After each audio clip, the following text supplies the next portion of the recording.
anjo do Senhor anunciou a Maria, ela concebeu do Espírito Santo. Ave Maria, cheia de graça, o Senhor é convosco, bendita sois vós entre as mulheres, e bendito é o fruto do vosso ventre, Jesus.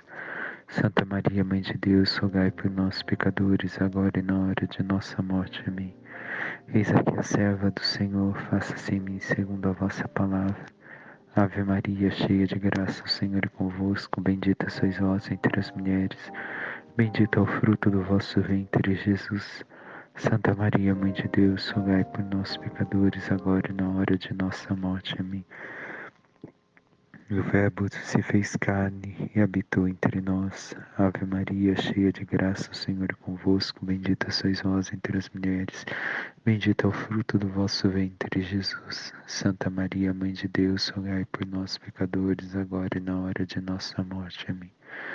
Rogai por nós, Santa Mãe de Deus, para que sejamos dignos das promessas de Cristo. Oremos, infundi, Senhor, em nossas almas a vossa graça, como vos pedimos, para que nós, que pela intercessão do anjo, venhamos a saber o mistério de vossa encarnação, paixão e morte de cruz, cheguemos um dia à glória eterna dos céus, pelo mesmo Cristo, Senhor nosso. Amém. Caríssimos irmãos e irmãs, estamos hoje celebrando o quarto domingo da Quaresma, o domingo da alegria, o domingo letare. A igreja hoje se reveste de uma certa alegria, preparando já para a festividade pascal que ocorrerá dentro pouco.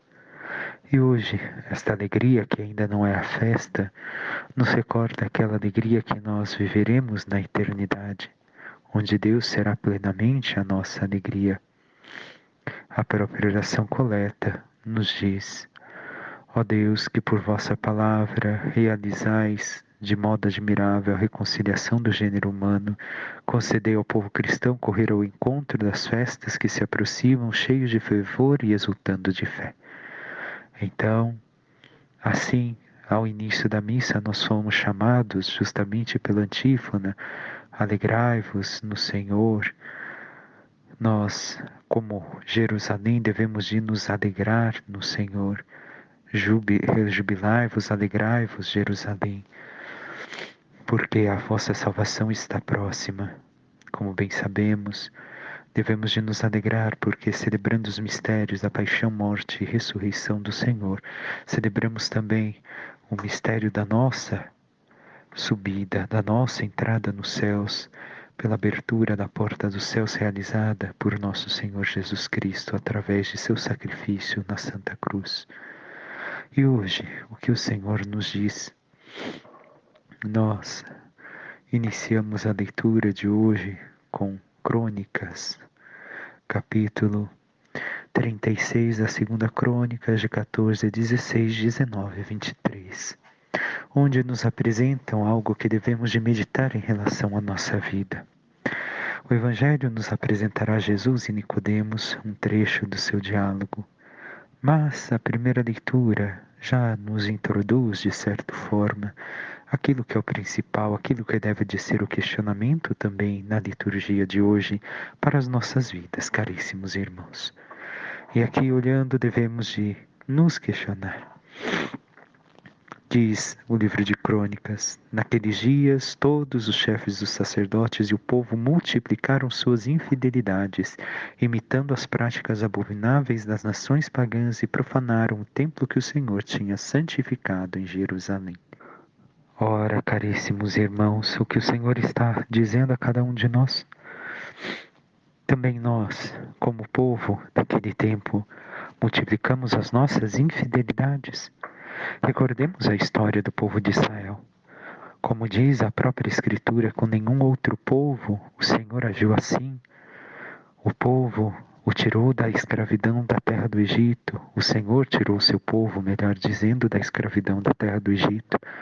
O Senhor lhe concedeu a posse da terra prometida. O Senhor realizou coisas grandiosas, separou o seu povo, consagrou, ou seja, o separou para si.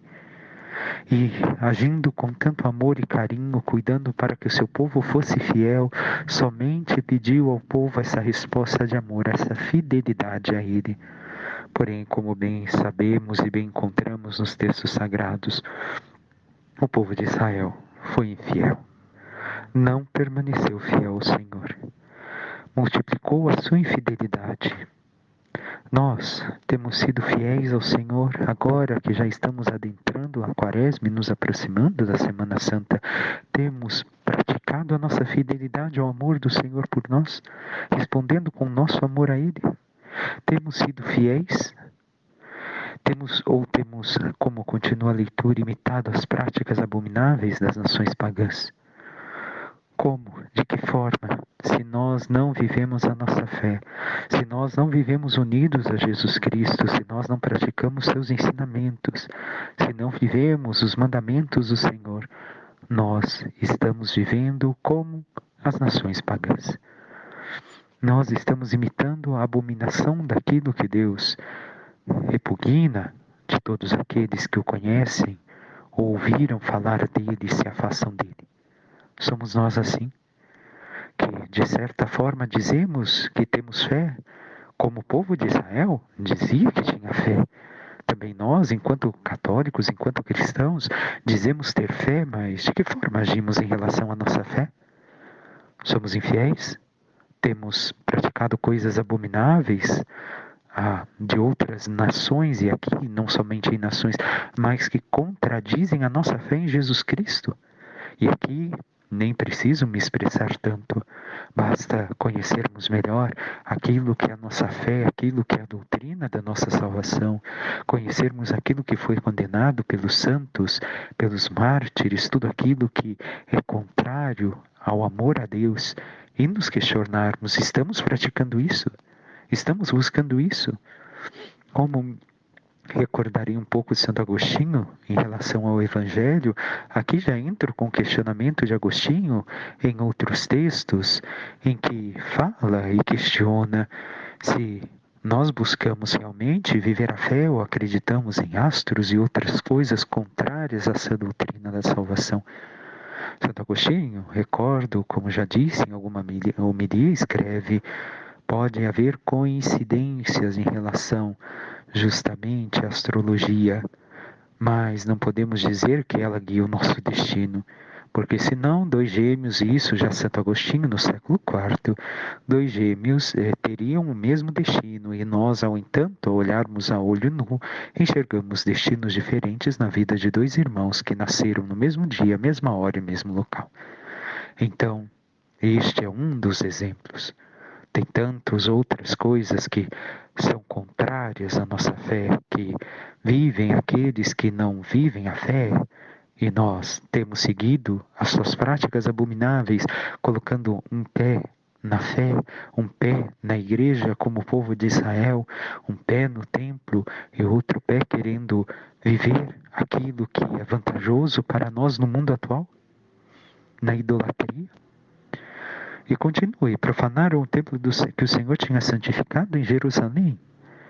Nós também profanamos o templo do Senhor. Recordemos aquilo que meditamos ainda algumas semanas atrás. Nós somos o templo do Senhor. Nós somos o templo onde habita Deus, através do batismo. E nós temos santificado este mesmo templo que nos tornamos, ou nós temos justamente profanado aquele templo que deve de ser morada do Senhor através do batismo que nós recebemos, através dos sacramentos que nós devemos de viver, que nós recebemos, e muitos de nós que aqui escutamos, vivemos a Eucaristia, a confissão e assim os sacramentos que a igreja nos dispõe? E continua o texto. Ora, o Senhor Deus de seus pais dirigia-lhes frequentemente a palavra por meio de seus mensageiros, admoestando-os com solicitude todos os dias, porque tinha compaixão do seu povo e da sua própria casa. Mas eles zombavam dos enviados de Deus, desprezavam suas palavras, até que o furor do Senhor se levantou contra o seu povo e não houve mais remédio. O Senhor preveniu o seu povo. O Senhor admoestou, enviou mensageiros, enviou os profetas. E nós bem sabemos como o povo de Israel tratou os profetas do Senhor. Alguns conhecemos porque chegaram a nós na Escritura. Outros não deixaram escritos, como Elias, Eliseu, ou ainda outros que nem sabemos o nome. O Senhor admoestou sempre o seu povo para que lhe fosse fiel, para que o buscasse de todo o coração e o amasse verdadeiramente e vivesse seus mandamentos. Mas o povo zombava. Por quê? Porque muitas vezes os profetas eram incômodos, ou ainda os profetas eram pessoas que, aos olhos do mundo, eram pesados. Que isso? Nós devemos de também viver uma atualização da nossa fé, uma adequação, uma modernização da nossa fé, como vivem os povos aos nossos lados. E assim o povo de Israel não escutou, e assim o povo de Israel profanou o templo do Senhor, o templo santo de Jerusalém, levando os seus ídolos. E os seus ídolos, não somente os ídolos como imagens adoradas, mas também os ídolos que tem o nosso coração. Quem é realmente o Senhor do nosso coração? É o Senhor nosso Deus? Ou temos ídolos ali? Recordo, questiono uma vez mais.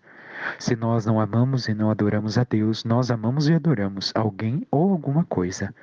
A amizade de alguém, porque aquela pessoa me faz tanta coisa, porque então os pecados, os prazeres, a luxúria, etc, etc, o dinheiro, a fama, o poder, quem é que está governando o nosso coração? O Senhor nosso Deus? Pela nossa vida de viver a consagração, a separação que Ele fez de nós como seu povo? Ou nós temos colocado os ídolos no nosso coração e adentrando já esta quaresma ainda não buscamos esta mudança de nossa vida? O Senhor admoestou, mas chegou uma hora que o Senhor não conseguiu mais, não tinha mais como remediar seu povo. E vendo que os remédios que enviara a seu povo não ressurtiam efeito, o Senhor, como Pai amoroso, usou de um remédio que não queria utilizar. E assim segue o texto sagrado, que os inimigos incendiaram a casa de Deus e deitaram abaixo os muros de Jerusalém, atearam fogo a todas as construções e destruíram tudo o que havia de precioso. Aqui estamos no exílio da Babilônia com Nabucodonosor. Ali, o povo perdeu tudo aquilo que tinha. Deus, como Pai amoroso, castigou o seu povo para ver se corrigia, para ver se voltava atrás e aprendia a amar o Senhor Deus, porque tudo aquilo que havia feito com amor através dos profetas e através de todos aqueles que havia enviado não surtira efeito no coração de seu povo e precisou tomar medida drástica. E vemos aqui um pai amoroso, uma mãe amorosa que realmente ama e quer a salvação do seu filho, o melhor para os seus filhos. Eles realmente vão buscar, depois de tentar todos os remédios, algumas vezes terão que impor certas medidas, certos castigos que não gostariam, mas que serão o único meio de despertar o coração de seus filhos e verem o erro que estão cometendo. Também o Senhor precisa tomar medidas drásticas para conosco. Recordemos, aqui também há uma outra coisa a ser vista. Tudo isso que aconteceu ao povo de Israel, onde a maior parte foi morto e os poucos que sobraram foram levados como escravo à Babilônia, nós devemos de recordar, isto é consequência do pecado de Israel. Isto, muitas vezes, pode ser consequência do nosso pecado, como tantas vezes já disse. Nós sempre queremos colocar a culpa a Deus, Deus faltou, não sei quem é o culpado, os outros são culpados, mas quando reconhecemos a nossa própria culpa, quando reconhecemos que por não nos atermos ao amor a Deus, por não praticarmos aquilo que Ele pede a cada um de nós, por vivermos no pecado, na indolência, em uma vida sem penitência, sem busca de conversão, nós temos culpa de tudo aquilo que acontece conosco. Recordemos, o Senhor às vezes castiga, mas muitas vezes as consequências de muita coisa de mal que acontece conosco é sequela da nossa própria culpa, das escolhas erradas que fizemos em não viver o que Deus pedia e sim o que nós queríamos. E temos reconhecido isso. Temos abandonado as nossas vontades e paixões meramente humanas para viver tudo aquilo que o Senhor Deus pede de nós, como fez com o povo de Israel. E assim o povo de Israel é levado à desolação. É levado para lá até o momento em que 70 anos depois, Ciro, rei da Pérsia, vai ser o imperador de todo aquele reino e vai mandar que todos voltem a reconstruir Judá. E assim o Senhor vai realizar a obra de reconstrução de seu povo. Mas recordemos, o Senhor levou justamente ao deserto, deixou Israel, seu povo, sem nada, para que visse que tudo aquilo que precisava era realmente o Senhor seu Deus. Mas nós temos vivido nesse deserto, como diz o Cântico dos Cânticos: levarei a minha amada ao deserto e lhe falarei ao coração. E visto que o Senhor Deus é realmente quem nós precisamos, é tudo aquilo que nós necessitamos e não os bens desta terra e não as coisas passageiras, ou temos evitado de estar com aquele que dizemos amar? Ou não buscamos estar com aquele que falamos que amamos? Qual é a nossa posição? E o Salmo diz, na sua resposta hoje, que se prenda a minha língua ao céu da boca, se de ti, Jerusalém, eu me esquecer.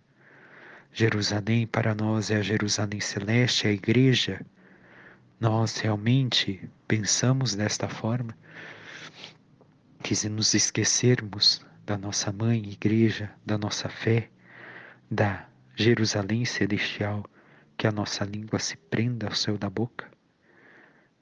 Porque nós não devemos esquecer daquela que nos gerou para Cristo, a igreja, e daquela que será a nossa morada na eternidade?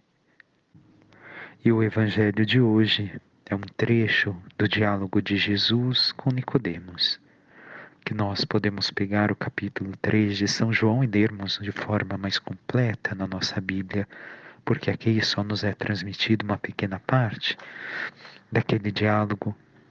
Mas devemos de recordar como encerrava justamente o evangelho da semana passada, que Jesus não confiava em nenhuma daquelas pessoas, não lhes dava crédito porque conhecia o que existia no coração de cada homem. Assim também é com Nicodemos. Nicodemos vem à noite falar com nosso Senhor. Vem à noite por quê? Por medo dos judeus, por medo da posição que tinha e perder o seu cargo. E ali também à noite, esse estar com o Senhor recorda a intimidade do noivo com a noiva. Nicodemos provavelmente foi até Jesus por ter visto, ouvido dos diversos milagres que realizara em Jerusalém, onde estava até então, onde estava ali presente. E assim Nicodemos é movido a encontrar com o Senhor, e o Senhor com misericórdia o acolhe, mas não lhe dá a plena confiança, poderíamos assim utilizar a expressão, porque sabia que Nicodemos ainda não havia renascido, como o Evangelho vai nos mostrar. E Santo Agostinho, meditando justamente o trecho que antecede a este que lemos hoje, vai nos colocar que Nicodemos justamente questiona como pode um velho entrar outra vez no ventre de sua mãe e nascer. Mas não somente um velho, nem mesmo uma criança pode entrar novamente no ventre de sua mãe, recorda Santo Agostinho. Então, o que acontece aqui? Somente quando nascermos do Espírito, como diz o Senhor. Somente quando formos gerada pela livre, pela esposa livre, e nos remete justamente a Abraão, Isaque e Jacó, o filho da livre e o filho da escrava, Isaque e seu irmão. Assim, nós devemos de ver que somente uma é a livre que nos gera verdadeiramente e que nos faz herdeiros do reino de Cristo, que é a Igreja Santo Agostinho, não Padre Rafael.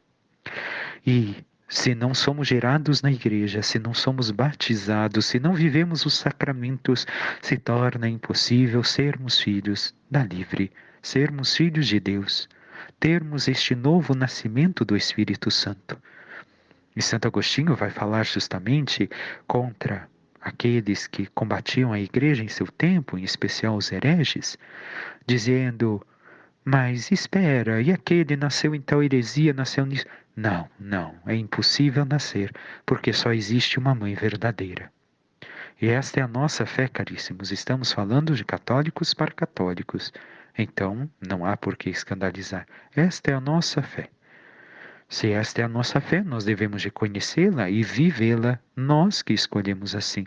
Se os outros vivem uma fé que não é a católica, nós devemos de anunciar o Evangelho como nos pede Jesus e cada um deles viverá e prestará contas a partir de Jesus, porque recordemos, o mundo será julgado a partir de Cristo. Esta é a nossa fé. Então, caberá a ele viver a fé dele, mas a nossa é essa. Somos gerados verdadeiramente pela nossa Mãe Igreja e temos vivido do Espírito Santo, como diz Jesus a Nicodemos. E depois vai seguindo mais adiante o texto até chegarmos ao trecho que hoje se nos apresenta. Naquele tempo disse Jesus a Nicodemos: do mesmo modo como Moisés levantou a serpente no deserto, assim é necessário que o Filho do homem seja levantado, para que todos os que nele crerem tenham a vida eterna. Nós aqui encontramos com Jesus nos colocando de volta aquilo que aconteceu justamente no tempo de Moisés. Devemos de recordar brevemente. O povo justamente blasfemara contra Deus e contra seu servo Moisés. E Deus enviou serpentes para que os mordessem e assim morriam envenenados. Porém, eles pedem que Moisés interceda diante de Deus pela salvação do povo, e Deus pede então que se levante uma haste com uma serpente de bronze, e todos aqueles que olharem se salvarão, prefigurando justamente a cruz de Cristo. E aqui que temos a meditar para a nossa vida, Santo Agostinho vai colocar que as serpentes que nos mordem e conduzem à morte são aqueles pecados que nós vivemos. Justamente os nossos pecados são aqueles que nos mordem e nos envenenam até a morte. Desde os mortais até os mais simples, até os da língua, os de pensamento, ele mesmo vai refletir isso. Mas se nós olhamos para Cristo, nós encontraremos a nossa salvação. E aqui não é somente um olhar com os olhos. Aqui Jesus está nos recordando, ao falar de Moisés, justamente também a Torá. Justamente também os mandamentos, a vivência dos mandamentos. A olhar para Cristo não é somente olhar como alguém olha para um crucifixo como algo mágico, mas olhar para a sua vida, para a sua paixão, morte e ressurreição e imitá-lo naquele modelo para que nós sejamos curados e salvos. Nós temos movido o nosso olhar a Jesus que, ali representado na cruz, que parece completamente derrotado, vence a morte e vence o pecado, e temos imitado este propósito de vida de sermos obedientes ao Pai em tudo como Jesus foi, para alcançarmos nele a nossa vida? E diz Jesus, para que todos os que nele crerem tenham a vida eterna. Algo que também vai nos dizer justamente a segunda leitura, e por isso meditaremos dentro pouco o que é crer em Jesus. Ter a vida eterna, ter a vida nova em Cristo. E continua o texto, e aqui algo de meditarmos ao longo da nossa quaresma. Pois Deus amou tanto o mundo que deu seu Filho unigênito, para que não morra todo o que nele crer, mas tenha a vida eterna. Quem crer em Jesus terá a vida eterna. Mas não é um crer onde eu digo eu creio, onde eu digo somente da boca para fora, onde eu acho, ou psicologicamente falando, que eu tenho fé. Mas o crer é aquele crer que move a minha vida, que converte a minha vida, que transforma as minhas obras e, como vai dizer a segunda leitura, as minhas obras caminham de acordo com a minha fé, a partir da minha fé. Nós temos realmente tido fé em Jesus desse modo? Temos crido em Jesus? Esta é a nossa fé nele? Ou é uma fé simplesmente da boca para fora, onde não se transforma a nossa vida? Onde nós dizemos crer em Jesus, mas desde que começou a quaresma, na quarta-feira de cinzas, nós permanecemos os mesmos? não mudamos nenhuma vírgula, não nos esforçamos em santificar a nossa vida, não fomos ainda confessar os nossos pecados para nos preparar dignamente para a Santa Páscoa, isto que um bom cristão deve de fazer, sempre, com frequência. Temos vivido esta fé que dizemos ter para ganharmos a vida eterna, esta fé que transforma a nossa vida, que transforma as nossas obras. E continua Jesus dizendo: quem nele crê não é condenado, mas quem não crê já está condenado, porque não acreditou no nome do Filho unigênito. Ora, o julgamento é este: a luz veio ao mundo, mas os homens preferiram as trevas à luz, porque suas ações eram más. Nós acreditamos ou não em Jesus mais uma vez? Esta pergunta é para nós, que vivemos a nossa fé, que estamos hoje escutando o Evangelho, que estamos vivendo este tempo quaresmal. Cremos em Jesus de uma forma em que as nossas obras, a nossa vida é movida pela nossa fé? Ou nós só dizemos acreditar e não mudamos? Continuamos as mesmas pessoas, mas sem mudar nada? E o versículo que lemos: a luz veio ao mundo, mas os homens preferiram as trevas à luz porque suas ações eram más. Caríssimos, devemos de recordar quem nós somos. Devemos de recordar que não somos bons por natureza. A nossa natureza, como já meditamos algumas vezes, foi corrompida pelo pecado original. Já não temos a nossa ligação, intimidade com o Senhor Deus, a santidade que nos concedera foi rompida por conta do pecado dos primeiros pais. E nossas obras são más. Se nós vivemos essas obras segundo a natureza humana, hoje infelizmente, muita gente acha que eu sou bom, eu faço coisas boas, então eu mereço tudo aquilo que eu devo de receber e ainda cobra de Deus aquilo que deve de ser recebido e não reconhece quem é, e não reconhece o quanto tem pecado. Recordemos hoje mesmo quantas vezes já pecamos. A cada dia, quantas vezes não amamos a Deus, não fizemos a nossa oração de forma sincera, tivemos distrações e etc, etc, etc. Podemos nominar todos os 10 mandamentos, todos os pecados, e de alguma forma pecamos tantas vezes ao longo de um dia. Nós devemos de reconhecer que nossas obras são más, se nós não estamos fincados, unidos à verdadeira videira que é Cristo, a seiva do seu Espírito, a vida nova que a Mãe Igreja nos dá, que nos gera para a eternidade.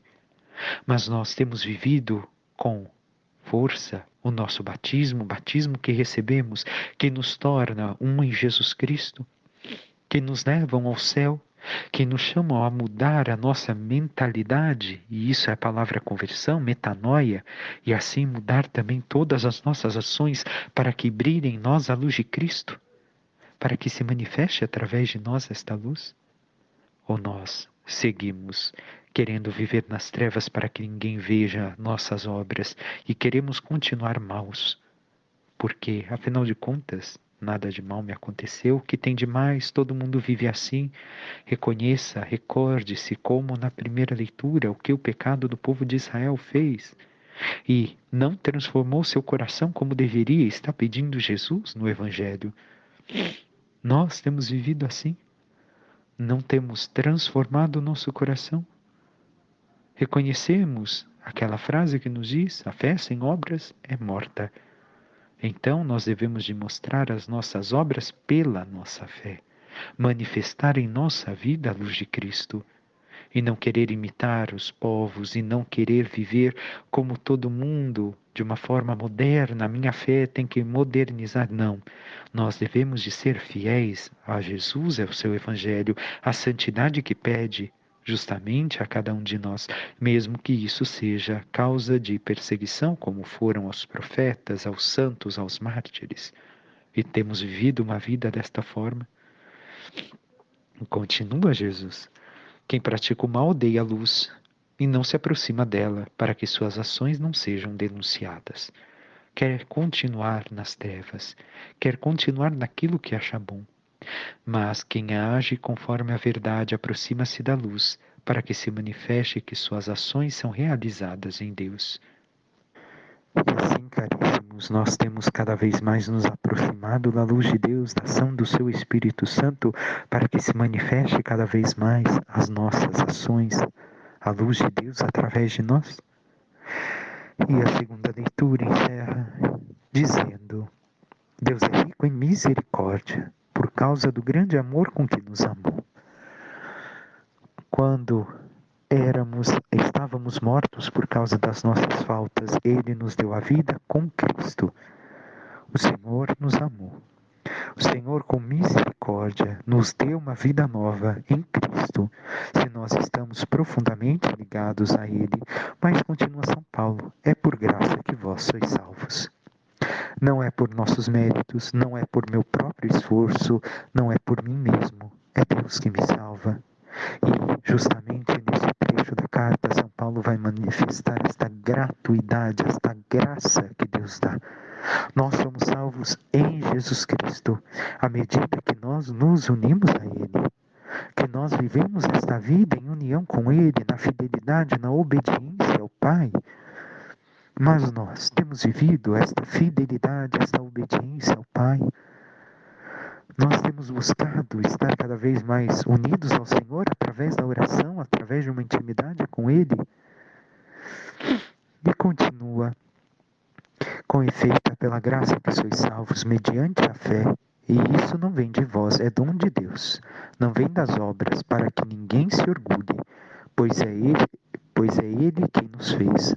Nós fomos criados em Jesus Cristo para as boas obras que Deus preparou de antemão para que nós as praticássemos. Então, o Senhor nos dá a salvação como graça sua, como dom. Mas, pela graça de Deus, nós somos salvos mediante a fé, e mais uma vez aqui está a fé. A fé sem obras é morta. Não devemos de viver as más obras, como Jesus questiona e fala no Evangelho, mas sim as boas obras. Não são as nossas obras, mas Deus que obra em nós, que opera através de nós, mediante a nossa fé, que também é dom do próprio Deus, e que nós recordemos o texto bíblico, devemos recordar: Senhor, eu creio, mas aumentai a minha fé. Nós temos manifestado esta fé nas nossas obras. Vivemos as obras, tudo o que praticamos através da nossa fé. Nós vivemos a plenitude do nosso batismo, e aqui, recordemos, a fé é dom de Deus, a fé também nos é dada através do batismo. E, senhores pais, batizem seus filhos enquanto é tempo. E agora meu filho cresceu, não quer mais batizar, já está adulto. Há uma grande dívida que teremos que pagar então com o Senhor, porque Ele pediu que fosse justamente recebido o batismo na infância. E, no entanto, não foi dado aquilo que é o maior presente que um pai e uma mãe pode dar ao seu filho, o próprio Deus, a própria luz da fé. Então, a fé deve de operar em nós, e operando em nós, realizar uma vida nova em Cristo. E esta vida nova é mudar a nossa maneira de pensar para pensar como Deus, sendo obediente a Ele, sendo obedientes a Ele, e assim vivendo nessa santa obediência como Jesus obedeceu ao Pai. Nesse caminho do Senhor, nós também devemos de praticar as boas obras, reconhecendo que é dom de Deus e não nós mesmos. E Ele nos concede a salvação através desta busca de santidade, desta mudança de vida. E assim, queridos irmãos e irmãs, que possamos nos questionar ao longo da semana como temos vivido a nossa fé na igreja, como temos praticado, temos sido fiéis ao Senhor Deus, temos vivido nas trevas, temos vivido na luz.